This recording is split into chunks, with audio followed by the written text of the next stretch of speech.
Hello students, welcome again. I am Mr. Mohammad Shahbaz Alam, Assistant Professor from ABES Engineering College, Ghaziabad. In this lecture, I am going to discuss the lecture number 19, Unit 3rd of Electronics Engineering KOE 038/048. In this lecture, the contents are AC analysis of emitter resistance bias, and also I will discuss some numericals related to emitter resistance RE model. In the previous lecture, already we have discussed the RE model of common emitter transistor, and we have also discussed few numericals related to the voltage divider bias and fixed bias. Now, emitter resistance bias, if we want to draw the AC model of this circuit, first of all the first step is to that we have to short circuit the capacitors and replace the DC source, that is VCC, by ground, because the internal resistance of an ideal voltage source is 0. So, the AC model of this emitter resistance bias is this. First of all, what should we do? We do this, the VCC should be grounded, because this is the voltage source, and capacitor for AC signal capacitors are short circuited. So, this should also be grounded. This means the RE is eliminated now, and this is also short circuited. And now, if we will draw the RE model, first of all we have to draw the equivalent circuit RE model of the device, that is the NPN transistor. This is the RE model of the NPN transistor. This means this is beta IB. If base current is IB, then collector current is beta times IB, and this is the beta times RE resistance. This is the resistance. So, this is nothing, this is the transistor only. Now, we have to draw the components of the circuit. What are the components here? We can see here that between the base and ground there is a resistance RB. Between the base and ground there is a resistance RB. This means between the base B and ground there is a resistance RB. Okay guys. Now, in between collector and ground there is a resistance RC. In between collector, this is the collector point, and ground there is resistance RC. Now, here, since this is the unbypassed, so it should be like this. Just a minute. There will be the not ground, because there is not a bypass resistance. So, this will be the short circuited. Okay guys. Here this will be the short circuited. Since there is no bypass capacitor, so there will be RE resistance also, because this is the unbypassed condition. In bypassed condition there is a resistance and it become grounded. So, in between the emitter and ground there is a resistance RE. In between emitter and ground there is a resistance RE. Now, this is the RE model of emitter resistance bias. Okay guys, तो बहुत ही simple होता है. आप step by step follow करेंगे तो आपका कोई भी सर्किट हो आप इजीली आप जो है उसका आरई मॉडल ड्रॉ कर सकते हैं. सबसे पहले काम है कि कैपेसिटर्स को आप शॉर्ट सर्किट कर दें, डीसी सोर्स को उसके इंटरनल रेजिस्टेंस से रिप्लेस करके उसे ग्राउंड कर दें. उसके बाद क्या है कि आप सबसे पहले ट्रांजिस्टर का आरई मॉडल ड्रॉ करें, और फिर जो उसके बाद जो कंपोनेंट्स हैं, रेजिस्टेंसेस वगैरह लगे हैं, वो सबको आप पॉइंट वाइज कनेक्ट कर दें. 3 पॉइंट को पहले इंडिकेट कर दें, बेस, कलेक्टर और इमीटर. उसके बाद आपका जो है एक इक्विवेलेंट आरई मॉडल बन के आ जाएगा. फिर अब आप एनालिसिस करना शुरू करें. This is the input side. This means this is the input voltage, AC input voltage. This is the input signal. Okay guys, अगर हम यहां से देखें, कहां से देखें, इनपुट साइड से देखें, तो हम यहाँ से जो भी इम्पीडेंस हमें नजर आएगा, इक्विवेलेंट रेजिस्टेंस समझ में आएगा, उसको हम इनपुट इम्पीडेंस कहेंगे। ये इनपुट इम्पीडेंस जो होगा वो पूरे सर्किट का होगा, यानी इमीटर रेजिस्टेंस बाय सर्किट का इनपुट इंपीडेंस होगा।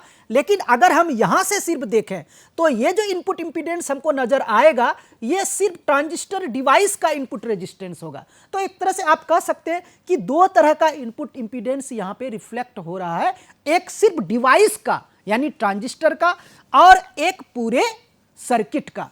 ओके गाइस, तो अगर आप इनपुट इंपीडेंस निकालना चाहें तो उसका यह तरीका है कि सबसे पहले आप क्या करें, applying KVL equation in the input side. Input side में आप सिंपली केवीएल इक्वेशन लगाइएगा तो आपको क्या होगा, आप चलिए सर्किट में देखिए क्या होगा। इनपुट केवीएल इक्वेशन लगाइएगा तो सबसे पहले आप केवीएल इक्वेशन लगाइए तो क्या होगा, V input is equal to I B beta R E plus I E R E. ठीक है गाइस, उसके बाद V input is equal to I B beta R E plus 1 plus beta times I B into R E. Input impedance looking into the network to the right side of the R B is Z B is equal to V input by Z B is equal to V input by I B. यहां से देखिए आप, हमने क्या किया, अगर हम यहां पे केवीएल इक्वेशन लगाएं तो यहां पे क्या है आपका इनपुट, तो input voltage is equal to क्या हो गया, I B into beta R E plus क्या हो गया 1 plus beta I B into R E. तो ये तो हो गया जेड इनपुट। अगर हम यहाँ पे वी इनपुट डिवाइड बाई अगर हम जेड बी करें तो हमारा क्या आना चाहिए, यहाँ पे देखिए करंट वोल्टेज का इक्वेशन हमने क्या किया, Z B equal to V input by I B. V input by I B क्यों किया, क्योंकि यहाँ पे आई बी करंट फ्लो हो रहा है ना। तो अगर हम इनपुट वोल्टेज को करंट से डिवाइड कर दें तो हमें क्या मिल जाएगा, जेड बी मिल जाएगा, और वो जेड बी डिवाइस का है। तो Z B is equal to B input by I B, तो ये आ गया आपका beta R E plus 1 plus beta R E. आप चाहे तो इसको इक्वेशन 1 अभी आप मान सकते हैं।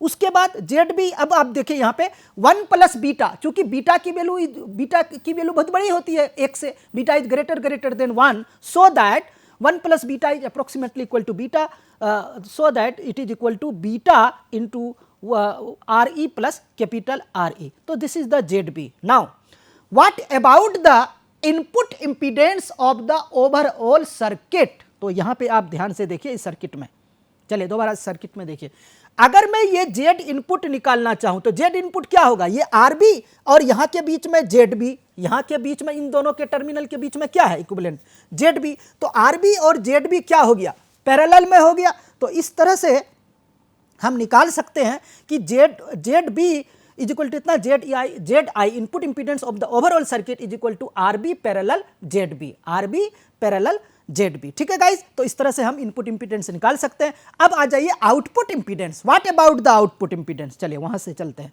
आउटपुट इंपीडेंस यहां से हम ध्यान देते हैं, तो आउटपुट इंपीडेंस क्या होगा, तो आउटपुट इंपीडेंस अगर आप ध्यान देंगे तो कैसे निकालते हैं आउटपुट इंपीडेंस। अगर आपको निकालना है तो थेवेनिन इक्विवेलेंट रेजिस्टेंस ही ना निकालिएगा, तो उसके लिए आपको करंट सोर्स को क्या करना होता है, ओपन सर्किटेड। तो जैसे ही करंट सोर्स को आप ओपन सर्किट कर देंगे तो ये रेजिस्टेंस की वैल्यू ये ओपन सर्किट हो जाएगा। तो इस पार्ट का कोई मतलब नहीं रहेगा, सिर्फ आपको क्या दिखाई देगा, आरसी। ये बात समझने वाली बात है। क्या करते हैं, जब भी कहीं भी किसी दो टर्मिनल के बीच में हम रेजिस्टेंस या इंपीडेंस निकालते हैं तो हमें थेवेनिन इक्विवेलेंट रेजिस्टेंस निकालना होता है, और थेवेनिन इक्विवेलेंट रेजिस्टेंस या इंपीडेंस निकालने के लिए वोल्टेज सोर्स को शॉर्ट सर्किट कर देते हैं और करंट सोर्स को ओपन सर्किट कर देते हैं। तो जैसे ही ये करंट सोर्स ओपन सर्किट हो जाएगा तो ये वाला पार्ट नहीं आएगा और सिर्फ आपको क्या दिखाई देगा, आरसी। तो so that output impedance is equal to RC.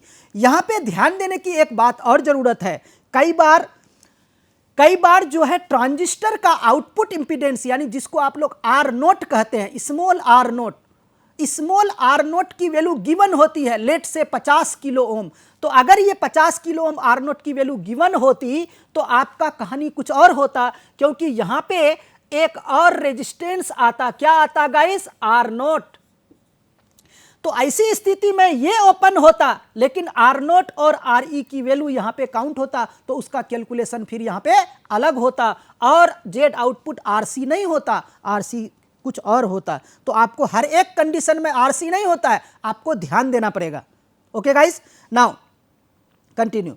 For voltage gain, तो वोल्टेज गेन क्या होता है, वोल्टेज गेन के लिए क्या करेंगे, तो सबसे पहले हम IB की वैल्यू निकालेंगे, तो IB होगा V इनपुट अपॉन ZB, तो V output is equal to minus IB into RC। ये बात ध्यान देने की जरूरत है कि V output minus IB I0 into RC कैसे हो गया, माइनस क्यों आ रहा है साइन, यहां पे देखो माइनस क्यों आ रहा है कि output voltage is equal to minus, देखिए माइनस क्यों आ रहा है, क्योंकि देखिए ये ग्राउंड है और करंट किधर जा रहा है, ग्राउंड से VC यानी V0 की तरफ करंट जा रहा है, तो ऑब्वियसली बात है 0 minus V0 is equal to क्या हो जाएगा, I0 इंटू RC, तो V0 क्या हो जाएगा, माइनस I0 इंटू RC, क्योंकि करंट 0 से V0 की तरफ जा रहा है, तो इसका मतलब है कि ground is the high potential, this means V0 कहां पे होगा, लो पोटेंशियल पे होगा, कलेक्टर कहां पे होगा, लो पोटेंशियल पे होगा, तो इसीलिए यहां पे आपका माइनस साइन आ रहा है, तो this means this is equal to minus beta, और हमने यहां पे क्या किया, V input upon ZB into RC, तो इस तरह से हमारा ये कैलकुलेशन हो गया। तो वोल्टेज गेन क्या हो गया, AV is equal to V output upon V0, this is equal to minus beta RC upon ZB, तो this is the equation of voltage gain. अब आइए यहाँ पे हमने क्या किया, ZB के जगह पे हम ये वैल्यू रख देंगे, तो AV की इक्वल टू क्या हो जाएगा, minus RC upon RE plus capital RE, this is the emitter resistance. और ये ध्यान देने की जरूरत है, ये RE कहां से आता है, 26 millivolt upon capital IE, और ये IE कहां से आएगा गाइस, आप सबको पता है, ये आपको IE निकालना पड़ेगा DC एनालिसिस से, कहां से निकालना पड़ेगा, DC एनालिसिस से, जैसे हम लोग पहले करते थे ऑपरेटिंग पॉइंट, और DC एनालिसिस से हम लोग निकालते थे वो वैल्यू KVL इक्वेशन लिख करके, तो वो आपको अलग से निकालना होगा पहले ही, तो फर्स्ट स्टेप में यही निकालते हैं। तो चलिए हम लोग एक एग्जाम्पल ले लेते हैं, उस एग्जाम्पल से एक न्यूमेरिकल सॉल्व करते हैं, then we will get clear. तो इस न्यूमेरिकल में हम पहले देखते हैं कि यहाँ पे क्या कह रहा है कि for the network without CE, यानी विदाउट CE का मतलब है कि यहाँ पे कोई बाईपास कैपेसिटर नहीं है, यहाँ पे कोई बाईपास कैपेसिटर नहीं है, इसीलिए इस CE को देख सकते हैं, बाईपास कैपेसिटर जो है ये ओपन सर्किटेड है, पहले से हटाया गया, यानी ये अनबाईपास्ड है, ये क्या है, अनबाईपास्ड है। Determine RE, Z input, Z output and AV यानी वोल्टेज गेन। तो ऑब्वियसली बात है, सबसे पहले हम लोग क्या करेंगे, सबसे पहले हम लोग इसका RE मॉडल ड्रॉ करेंगे, ठीक है। RE मॉडल ड्रॉ करने के लिए सबसे पहले हमें इसको क्या करना होगा, ग्राउंड करना पड़ेगा, कैपेसिटर्स को शॉर्ट सर्किट कर देना होगा, क्योंकि ये बाईपास है तो ये एज इट इज रहेगा, तो इसका हम लोग RE मॉडल ड्रॉ करेंगे। तो इसका RE मॉडल जैसा कि पहले हम लोग डिस्कस किए हैं, इसका RE मॉडल क्या आएगा, सेम टू सेम यही RE मॉडल आएगा जो हमने थ्योरी में आपको डिस्कस किया।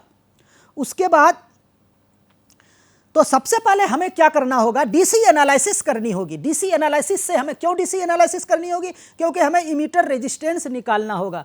तो DC एनालिसिस के लिए आप सबको पता है इस सर्किट का DC एनालिसिस क्या होता है, तो सबसे पहले आपको बेस करंट निकालना होगा IB।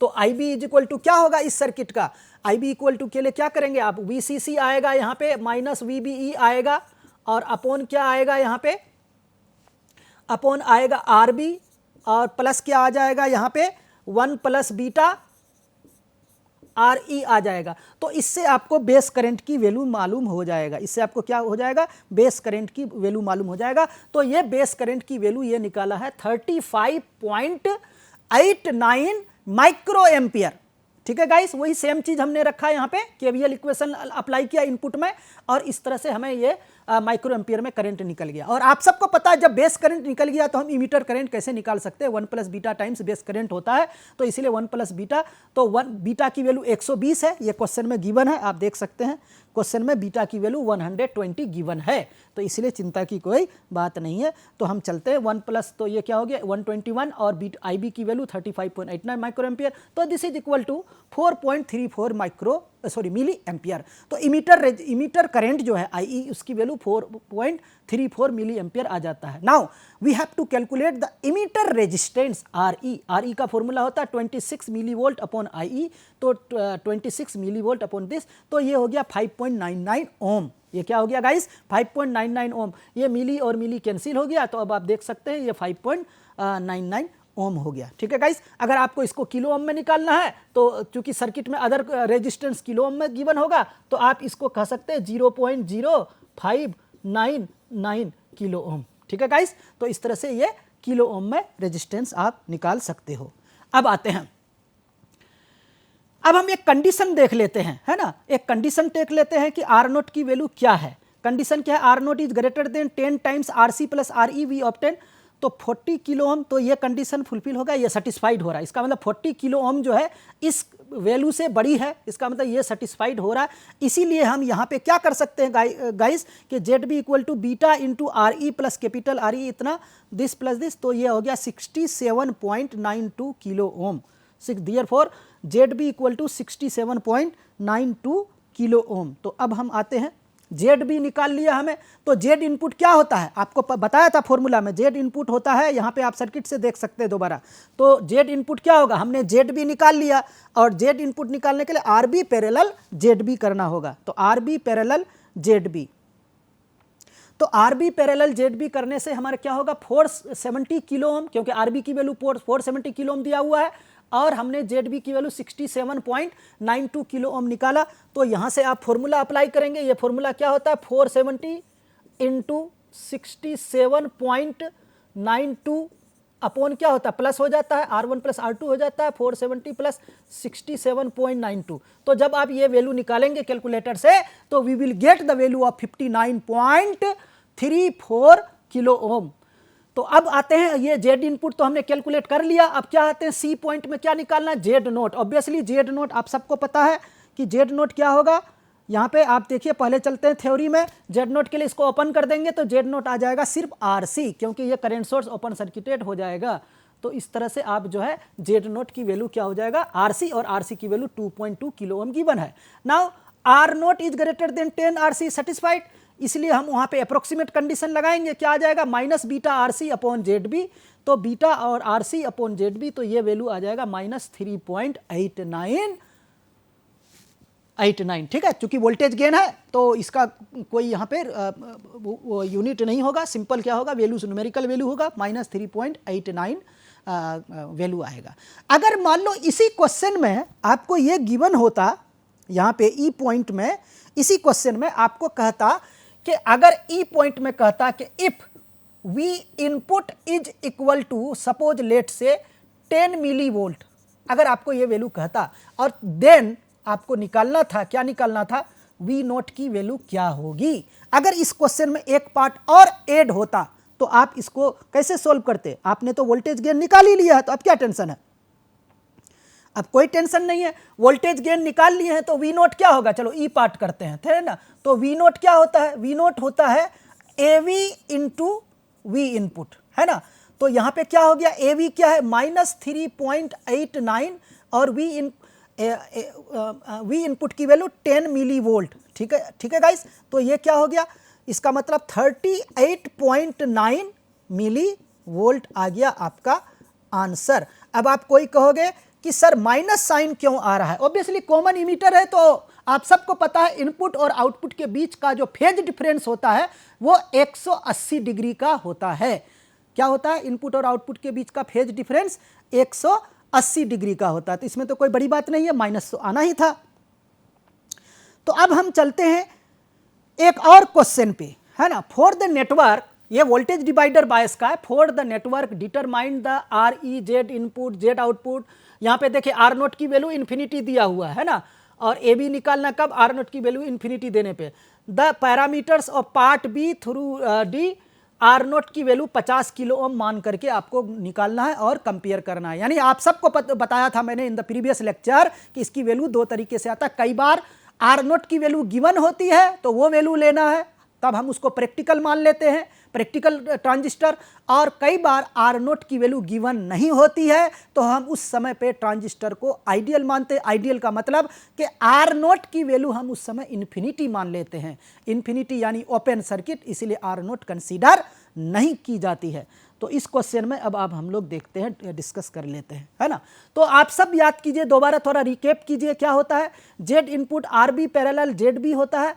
तो इसमें आपका एक सेकेंड, हाँ, ये तो हो गया ना, हाँ ये क्वेश्चन करना है ना। अब इस क्वेश्चन में हम चलते हैं, सॉल्यूशन निकालते हैं, है ना। सबसे पहले हम एक टेस्ट कर लेते हैं। आप सबको पता है कि वोल्टेज डिवाइडर का जो डीसी एनालिसिस हम लोगों ने किया था, कौन सा एनालिसिस, डीसी एनालिसिस। तो दो तरीके का किया था, एक क्या था अप्रोक्सीमेट एनालिसिस और एक क्या था एग्जैक्ट एनालिसिस। तो एग्जैक्ट एनालिसिस थोड़ा लेंदी होता था, उसमें हम लोग क्या करते थे एग्जैक्ट एनालिसिस में, आप सभी याद कीजिए कि थेवेनिन थ्योरम के यूज से हम उसको सोल्व करते थे, उसको कहते थे एग्जैक्ट एनालिसिस। उसके लिए सबसे पहले हम लोग थेवेनिन इक्विवेलेंट सर्किट बनाते थे। थेवेनिन इक्विवेलेंट सर्किट बनाने के लिए हमें वीटीएच और आरटीएच चाहिए होता था, थेवेनिन वोल्टेज और थेवेनिन रेजिस्टेंस। बट एक ऐसा कंडीशन होता है जहां पे हम लोग अप्रोक्सीमेट कंडीशन अपनाते हैं और जब उस समय बेस करंट की वैल्यू 0 ले लेते हैं, तो उस कंडीशन को कहते हैं beta times is should be greater than 10R2। तो क्या ऐसा इस सर्किट में हो रहा है? बीटा की वैल्यू 10 दिया हुआ है, आरई की वैल्यू 1.5 किलो ओम, तो बीटा आरई ले लिया और 10 टाइम्स 82, तो ये होता है 135 और इधर होता है 82। तो ये इसका मतलब ये तो कंडीशन फुलफिल हो रहा है। तो इसका मतलब ये कंडीशन क्या हो रहा है गाइस, सेटिस्फाइड हो रहा है। Beta R is greater than 10R2 इस सर्किट में सेटिस्फाइड हो रहा है। इसका मतलब यहां पे हम लोग अप्रोक्सीमेट एनालिसिस का यूज कर सकते हैं। और अप्रोक्सीमेट में क्या होता है, बेस करंट 0 मान लेते हैं और कलेक्टर करंट और इमीटर करंट को हम लोग बराबर मान लेते हैं, इक्वल मान लेते हैं।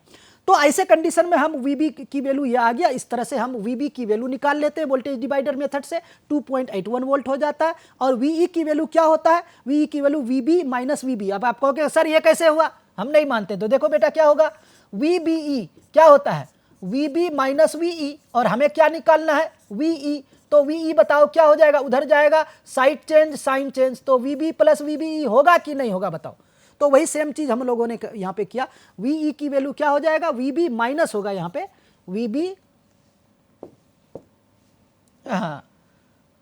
VB माइनस VBE हो जाएगा। तो इस तरह से हमारा वैल्यू कितना हो गया, VE की वैल्यू 2.11 वोल्ट, 2.11 वोल्ट। तो अब इस तरह से IE क्या होगा, VE अपॉन RE। ऑब्वियसली यहाँ पे देखिए सर्किट से अगर ऐसे नहीं समझ में आ रहा, हमें यहाँ पे वोल्टेज पता है 2.11 वोल्ट, और यहाँ से जो करंट जाएगा IE, तो ये IE क्या होगा बताइए, देखिए ओम्स लॉ लगाते हैं, VE 2.11 minus 0 divide by RE equal to IE होना चाहिए कि नहीं होना चाहिए। दो potential difference divide by resistance equal to current ही होता है, ये तो बहुत ही बेसिक है ना।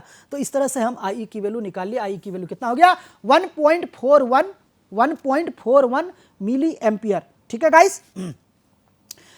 अब हम RE निकाल लेते हैं, तो RE 26 मिलीवोल्ट अपॉन IE होता है। तो इस तरह से 18.44 ओम आ गया। इसको अगर आप किलो ओम में निकालना चाहते हो तो 0.01844 किलो ओम आप कह सकते हो, कोई दिक्कत की बात नहीं है।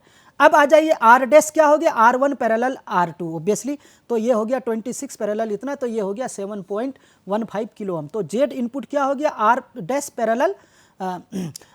पैरेलल बीटा RE हो गया, है ना। तो R dash parallel beta RE, तो ये आ गया आपका 7.15 पैरेलल 1.60, इस तरह से 1.35 किलो ओम आ गया। Z इनपुट की वैल्यू 1.35 किलो ओम आ चुका है। अब चलते हैं C पार्ट। तो Z आउटपुट करते हैं, तो RC इक्वल टू क्या होगा, 6.8 kilo ohm. Obviously Z output में क्या, यहाँ पे क्या कौन सा कंडीशन माना है, R0 इन्फिनिटी माने हैं, ध्यान दीजिएगा, है ना। उसी तरह से वोल्टेज गेन क्या हो जाता है, माइनस RC अपॉन RE, तो माइनस 368.76। वेरी गुड एम्पलीफायर, आप देख सकते हैं 368 लगभग 370 के आसपास हो गया, इतना टाइम्स वोल्टेज को बढ़ा देगा। अब Z इनपुट है 1.35 किलो ओम। अब आते हैं ई पार्ट। ई पार्ट जो है, ई पार्ट में आपको R0 की वैल्यू 50 किलो ओम मानते हुए चलना है, सारी वैल्यूज निकालनी है। तो Z इनपुट में तो R0 का कोई असर नहीं है, तो वो उतना ही होगा। अब Z आउटपुट में क्या हो जाएगा, RC पैरेलल R0। क्यों, RC पैरेलल R0, वहां पे एक RC के पैरेलल में एक और रेजिस्टेंस आएगा। वहां पे पहले केस में हमने आइडियल माना था, तो ओपन सर्किट, अब तो हम आइडियल नहीं मानेंगे ना, प्रैक्टिकल मानेंगे। तो इस तरह से हमारा Z0 अब आ गया कितना, 5.98 किलो ओम, जबकि हम जब आइडियल माने थे तो वो कितना आया था, 6.8 किलो ओम आ गया था। तो देखिए ये प्रैक्टिकल है और ये आइडियल है, तो ये इतना कंपैरिजन हो रहा है हमारा।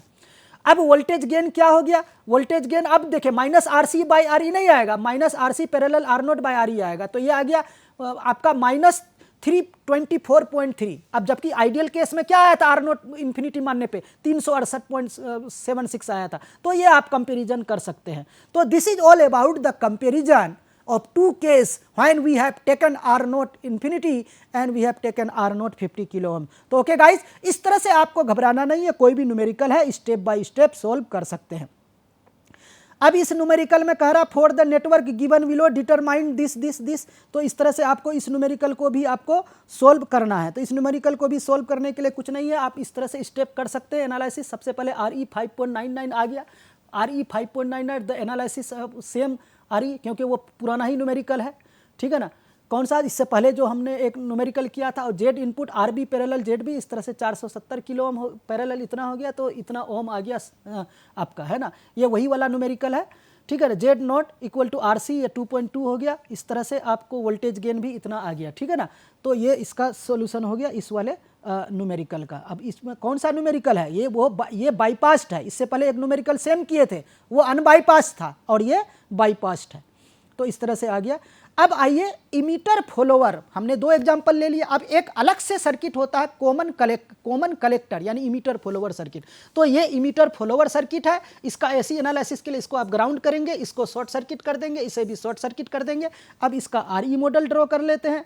तो RE मॉडल, ये इसका RE मॉडल हो गया इस तरह से। सबसे पहले ये ट्रांजिस्टर का हो गया, उसके बाद बेस और ग्राउंड के बीच में एक रेजिस्टेंस RB हो गया, कलेक्टर तो सीधे ग्राउंड हो गया, और इमीटर और ग्राउंड के बीच में एक रेजिस्टेंस RE हो गया। तो ये इसका हो गया RE मॉडल, ठीक है बालक। अब RE मॉडल तो हो ही गया। अब आइए इसका जो है सबसे पहले हम निकाल लेते हैं, आप लोग कर लीजिएगा, बहुत आसान है। जेड इनपुट हो गया RB पैरेलल ZB, और ZB हो गया beta RE plus 1 plus beta RE। तो चूंकि ये बीटा के बराबर हो जाएगा, तो ये वैल्यू ZB हो गया, और ये बीटा टाइम्स RE क्यों हो गया, क्योंकि RE is greater then RE, greater than RE होता है ना। इमीटर रेजिस्टेंस बहुत बड़ी होती है स्मॉल RE से। तो इस तरह से हमारा ये वैल्यू आ गया। अब आ जाते हैं जेड इनपुट निकालने के लिए हमने क्या किया, IB equal to V input upon ZB।